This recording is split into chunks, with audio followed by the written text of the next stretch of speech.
درجي علاش موينة وحكلا الاستعمال أيسن شرين أو وحيلا أو عصب لغا قضاء أيسن شرين أو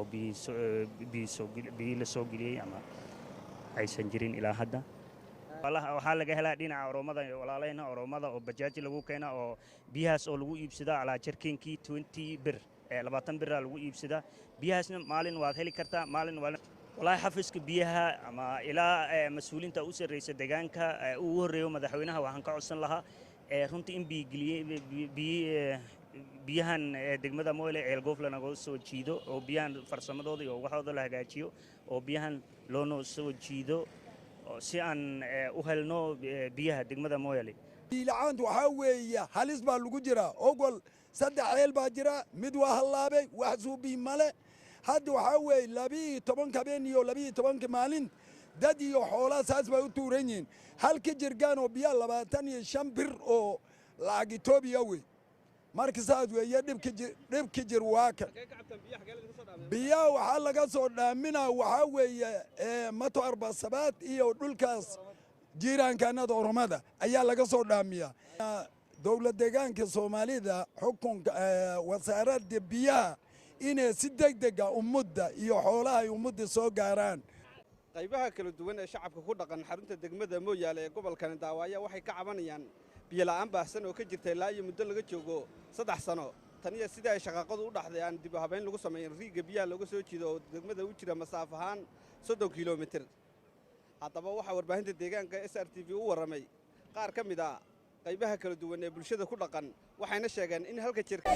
halkani waa degmada Mooyaale ee gobolka Daawa waxaana soo gaaray gurmadkii degdega ee xukuumadda dawladda deegaanka Soomaalidu ugu tala gashay shacabka abaaraysan ee ku dhaqan degmada Mooyaale waxaana waqti xaadirkan soo gaaray raashin cadadkiisu dhan yahay isla markaasina loogu tala galay 1324 qoys waxaana waqti xaadirkan loo qaybiyay shacabka ku dhaqan xarunta magaalada Mooyaale ee gobolka Daawa in ka badan 280 qoys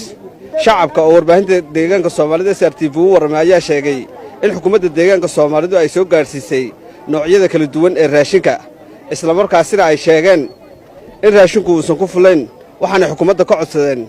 in raashinka iyo gargaarka abaaraha ay xukuumaddu ka wado in loo soo xoojiyo lo'dii iyo arigii iyo wixii aanaysanoo dhan abaartii baa naga barakicisay maamo muslimiin macallin Xuseen waxay ka mid tahay shacabka baahnayaasha ay ku dhaqan tuulada malab ee ka tirsan degmada Mooyaale ee gobolka Daawa haddaba mashruuca damaanad qaadka cunnada ee afka qaraad loo soo gaabiyo BSMB ayaa siiya lacagta waxaana haysataa 10 caruur oo ay kuulso haddaba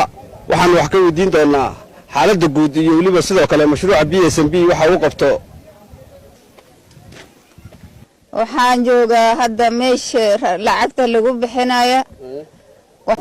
goobtan aan ku sugannahay waa tuulada malab ee ka tirsan degmada Mooyaale ee gobolka Daawa waxaana waqti xaadirkan si toos ah uga bilaabatay bixinta lacagta mashruuca damaanad qaadka cunnada ee afka qaraad loo soo gaabiyo BSMB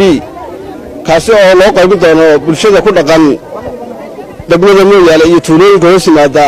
in ka badan 14 milyan oo bir degmada Mooyaale